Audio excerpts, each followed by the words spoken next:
केंद्र सरकार के जनसंपर्क कार्यक्रम के तहत केंद्रीय बंदरगाह, जहाजरानी, जलमार्ग और पर्यटन राज्य मंत्री श्रीपद नायक 2 दिवसीय दौरे पर जिला डोडा के भद्रवा पहुंचे। अपनी यात्रा के पहले दिन के दौरान केंद्रीय मंत्री ने जाई घाटी का दौरा किया, जहां उन्होंने विभिन्न समूह के प्रतिनिधियों के साथ बातचीत की और उनके मुद्दों को सुना। केंद्रीय मंत्री ने सभा को स्वच्छता की शपथ दिलाई, कार्यक्रम स्थल पर स्वच्छता अभियान का नेतृत्व किया और चल रहे आजादी का अमृत महोत्सव के तहत जाई घाटी में चिनार और देवदार के पौधे भी लगाए। जाई घाटी से भद्रवा के रास्ते में उन्होंने सुंगली भद्रवा में नगर वन परिक्षेत्र की आधारशिला भी रखी। इस अवसर पर बोलते हुए मंत्री ने कहा कि प्रधानमंत्री मोदी की गतिशील नेतृत्व में केंद्र सरकार कतार में अंतिम व्यक्ति की बेहतरी के लिए अथक प्रयास कर रही है। कश्मीर घाटी में 6 दिनों में 7 गैर मुस्लिमों की हत्या के विरोध में वकीलों ने वर्क सस्पेंड रखते हुए पाकिस्तान व आतंकवाद के खिलाफ प्रदर्शन किया। Jammu Kashmir high court bar association के आह्वान पर वकील शुक्रवार को अदालती कामकाज के लिए अदालतों में पेश नहीं हुए और जानीपुर स्थित जिला कोर्ट परिसर में इन हत्याओं के विरोध में प्रदर्शन किया। एसोसिएशन ने केंद्र व प्रदेश सरकार से कश्मीर घाटी में गैर मुस्लिमों की सुरक्षा सुनिश्चित करने की मांग की। उन्होंने आतंकवाद पर कड़े प्रहार की भी अपील की है। पूर्व मुख्यमंत्री उमर अब्दुल्ला ने कहा कि कश्मीर में 90 के दशक की शुरुआत न होने दें और अपने घरों को छोड़कर न जाएं।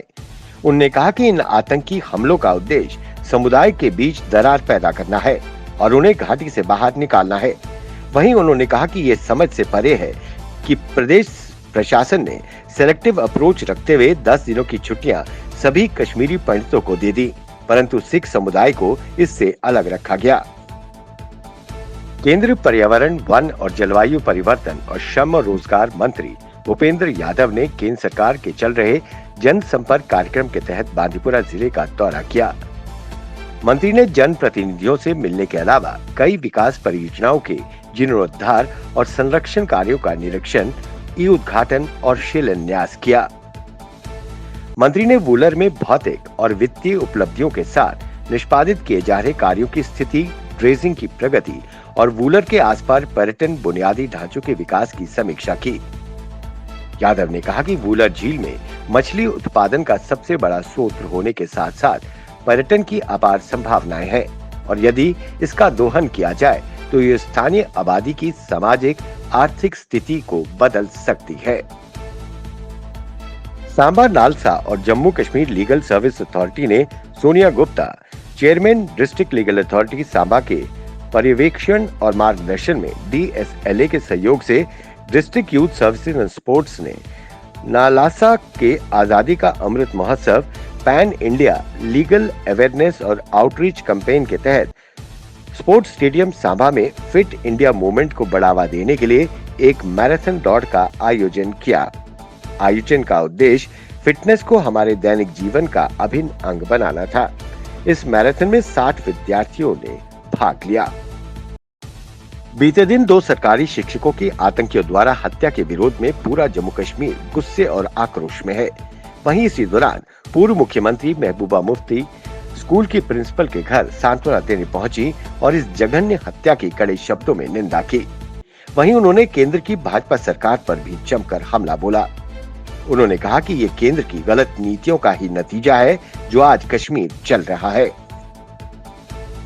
वीरेंद्र कुमार, केंद्रीय मंत्री for social justice and empowerment, अपने 2 दिवसीय दौरे के दौरान रामगढ़ पहुंचे। इस दौरे के दौरान जिला प्रशासन द्वारा बनाए गए रामगढ़ कम्युनिटी हेल्थ सेंटर नशा मुक्ति केंद्र का उद्घाटन किया। वहीं उन्होंने जानकारी दी कि इस केंद्र की मदद से नशे में लिप्त युवाओं की काउंसलिंग होगी। यहाँ युवक की माता भी उनके साथ रह सकती हैं। वहीं अगर कोई नशे का ज्यादा आदी हुआ तो उसे नशा मुक्ति केंद्र स्थानांतरित कर दिया जाएगा। उन्होंने कहा कि मोदी सरकार शुरू से ही आतंकियों के खिलाफ जीरो टॉलरेंस की पॉलिसी रखी है। उन्होंने कहा कि सुरक्षा बल इन हत्याओं का जल्द जवाब देंगे। जिला पुंछ एक सीमावर्ती इलाका है। यहाँ पर ऑक्सीजन की हमेशा कमी बनी रहती है क्योंकि ऑक्सीजन सिलेंडर को लाने पुंछ से 232 किलोमीटर दूर जम्मू आना पड़ता है। लेकिन अब प्रधानमंत्री केयर फंड से ऑक्सीजन प्लांट की शुरुआत हो चुकी है। इससे दूर दराज के आने वाले मरीजों को काफी सहूलियत मिलेगी। स्थानीय लोगों ने इसके लिए प्रधानमंत्री मोदी का आभार जताया है। इस ऑक्सीजन प्लांट के शुरू होने से कई कीमती जानें बच जाएंगी। टाटा सन्स ने घाटे में चल रही सरकारी विमानन कंपनी एयर इंडिया के लिए बोली जीत ली है। अब टाटा ग्रुप एयर इंडिया का नया मालिक होगा। एयर इंडिया के लिए टाटा सन्स ने 18,000 करोड़ की बोली लगाई, जबकि स्पाइस जेट के अजय सिंह ने 15,000 करोड़ की बोली लगाई थी। निवेश और सार्वजनिक संपत्ति प्रबंधन विभाग के सचिव तुहिन कांत पांडे ने कहा कि ये ट्रांजैक्शन दिसंबर 2021 तक पूरा हो जाएगा। टाटा के हाथ एयर इंडिया और एयर इंडिया एक्सप्रेस की कमान आएगी।